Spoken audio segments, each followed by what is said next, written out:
وسارعوا إلى مغفرة من ربكم وجنة عرضها السماوات والأرض أعدت للمتقين.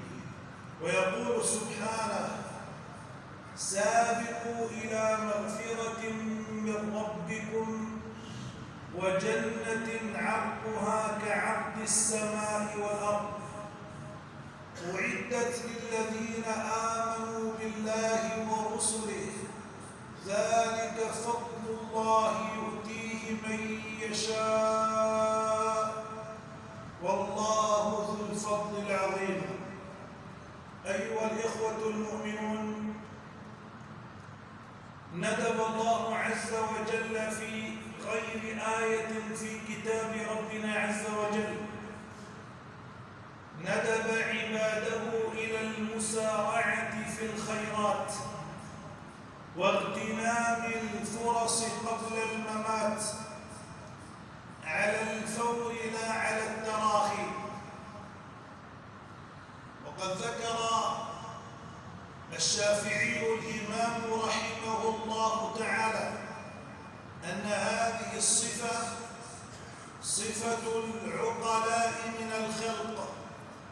قال: إن لله عبادا فطنا طلقوا الدنيا وخافوا الفتنا نظروا فيها فلما علموا أنها ليست لحي وطنا اتخذوها لجة واتخذوا صالح الأعمال فيها سفنا. فالعاقل هو الذي يعلم أن هذه الدنيا مطية يمتطيها من أجل أن يغتنم العمل الصالح وأن يسارع في الخيرات. فربنا عز وجل قال: فاستبقوا الخيرات أينما تكونوا يأت بكم الله جميعا. وقال سبحانه: يا أيها الذين آمنوا إذا نودي للصلاة من يوم الجمعة فاسعوا إلى ذكر الله. فاسعوا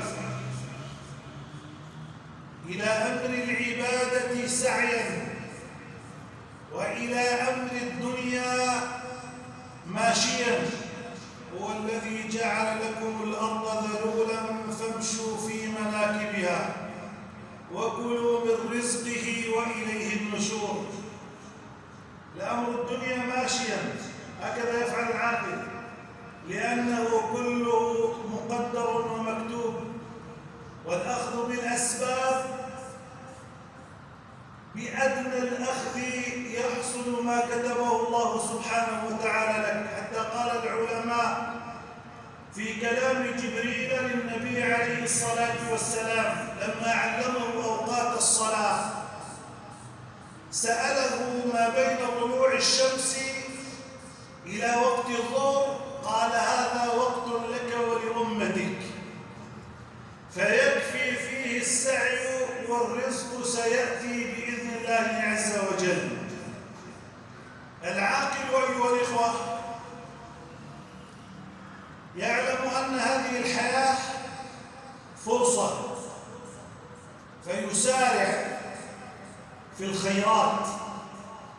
وهذه المسارعة فيها المشاركة.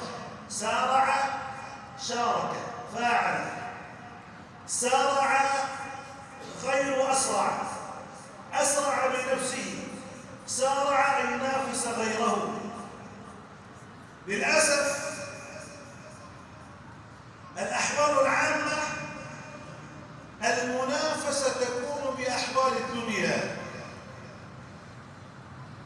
والقليل من ينافس في أمر العبادة، مع أن الله عز وجل قال: وفي ذلك، أي في أمر الطاعات، في بذل الخيرات، في الإنفاق على المعوزين، في الجهاد، في الكلمة الطيبة، في الدعوة الصالحة، في حث الناس على الخير، وفي ذلك فليتنافس يتنافس المتنافسون. التنافس قال فيه عليه الصلاة والسلام: لا حسد محمود وكل الحسد مذموم. لا حسد إلا في اثنتين: رجل آتاه الله مالا فسلطه على هلكته بالحق، أطعم الأسرة والمعوز والفقير والمسكين والأرملة، سلطه على هلكته بالحق. ورجل آتاه الله الحكمة فهو يقضي بها ويعلمها الناس. هنا يتنافس أهل الخير في هذا الخير، لأن ذلك يتناسب ضمنا مع إيمان الإنسان. كلما قوي إيمانه كثر سعيه بالخير ومنافسته لغيره بالخير، وكلما قل إيمانه كلما نافس في أمر الدنيا وترك أمر الآخرة. لذلك الصحابة فطنوا لذلك لأنهم عقلاء. سألوا النبي عليه الصلاة والسلام: ذهب أهل الدثور بالأجور، اللي معه مال ذهب بالأجر، يتصدقون بفضول أموالهم وهم يصلون كما نصلي ويصومون كما نصوم. هذا طلب الخير، يريدون من النبي عليه الصلاة والسلام بابا للمنافسة وهم عاجزون، ليس عندهم مال. دلني على عمل يا رسول الله إذا عملته أحبني الله عز وجل وأحبني الناس. يا رسول الله أي العمل أحب إلى الله؟ كانوا يتساءلون في أبواب الخيرات من أجل المنافسة. أبو عقيل الأنصاري يعلمنا درسا بليغا حدث في غزوة اليمامة، حيث كان المسلمون في صف والمرتدون أتباع مسيلمة في صف آخر. وأبو عقيل أصيب في تلك المعركة ونقل إلى خيمة الجرحى وذهب شقه، إصابة بليغة. يقول عبد الله بن عمر رضي الله عنهما: صاح الأنصار في المعركة: أخلصونا أخلصونا حتى نعرف المحسن من المسيء، البطل من الجبان، المقاتل من الفار. كل قبيلة على حدة، أخلصونا. فبدأت القبائل تتمايز، وكانت الغلبة في بداية الأمر لجيش مسيلمة. فلما سمع أبو عقيل وفيه جرح بليغ في شقه رجلا ينادي: يا للأنصار، يا أنصار رسول الله صلى الله عليه وسلم، قال له ابن عمر: النداء ليس لك، أنت جريح. قال: ألم تسمعه يقول يا أنصار رسول الله؟ والله ما كنت لأقعد. فمسك جنبه وقام وقاتل وخلص إلى مسيلمة وقتله. يقول عبد الله بن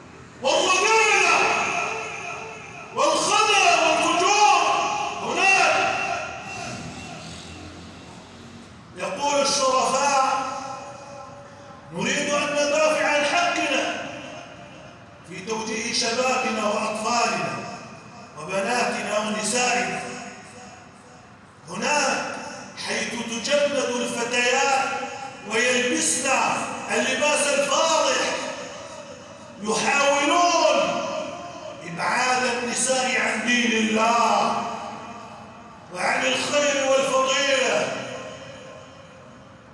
كان هناك مشروع في عفرين بإلغاء الأذان،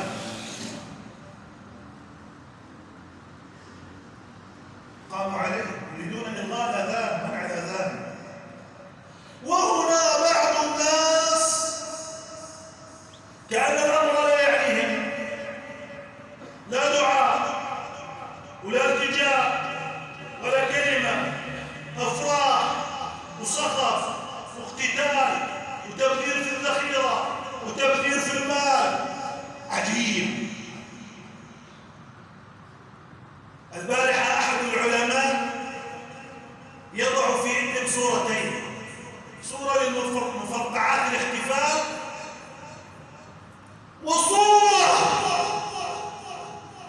تدق القلب في جبل الزاوية، حيث المجرمون يحرقون الأرض بصواريخهم ومدافعهم. متى تصل هذه الأمة؟ أم أنه يتكرر صورة قدوم التتار على بلاد المسلمين؟ أنا الآن في منطقتي أجلس آكل وأشرب وألهو وألعب وكأن الأمر لا يعنيني. إذا تحركت دمعة امرأة في جبل الزاوية، في يدرب، في الديار، في حلم، في حرارة، في دمعة، في الشام، يتزلزل قلب المؤمن، يتحرك ويبكي ويقدم ويبذل. والله منذ أن بدأت في الآونة الأخيرة سياسة الأرض المحروقة، وسأقول عن نفسي: والله لا طعامي طعام ولا شرابي شراب. كيف أنعم؟ ولنا إخوة هجروا الآن من بيوتهم. ينبغي أن يشعر المسلم بشعور إخوانه، يسارع في الخيرات. هذا ديدن الرجال الصادقين الصالحين. عند الترمذي لما ندب النبي عليه الصلاة والسلام الصحابة للإنفاق قال عمر: اليوم أسبق أبا بكر إن سبقته. لماذا؟ في الدبكة، في السهرة، في السيارة، في العبادة، في جمع المال. لماذا؟ نفقة في البذل. إن سبقته بالقدوم أسبقه بالنفقة. سبقه في القدوم ووضع نصف ماله. جاء أبو بكر ووضع المال في حجر النبي عليه الصلاة والسلام. قال: كم تركت لأهلك؟ انظروا أخواني، النبي لم يكن يسأل، ليس من عادته أن يسأل كم تركت وكم، لكنه كأنه يريد أن يقول للعالم كله من خلال عمر: هذا الصديق رضي الله عنه. كم تركت لأهلك؟ قال: تركت لهم الله ورسوله. فقال عمر: ما سبقته لشيء إلا سبقني. هو التنافس، الخير، المعروف. إذا سألتم الله فاسألوا الفردوس الأعلى، ليس فقط باللسان بل بالأفعال، بأفعال الرجال الصالحين الصادقين المؤمنين برب العالمين. لأنك إن أعطيت أعطاك الله، وإن بذلت أكرمك الله. فجل الله أن تعامله نقدا فيعاملك نسيئا. التاريخ قديش فيه ناس؟ كم كتب التاريخ؟ ذكر المسارعين في الخيرات بصفة المدح، وذكر المقصرين بصفة الذم. كلهم ماتوا، كما أننا كلنا سنموت، لن يبقى أحد، لكن سيسجل لكل صاحب الموقف الذي كان عليه. اللهم إنا نسألك السداد والرشاد في القول والعمل وحسن الختام عند انتهاء الأجل. أقول ما تسمعون وأستغفر الله العظيم لي ولكم، فيا فوز المستغفرين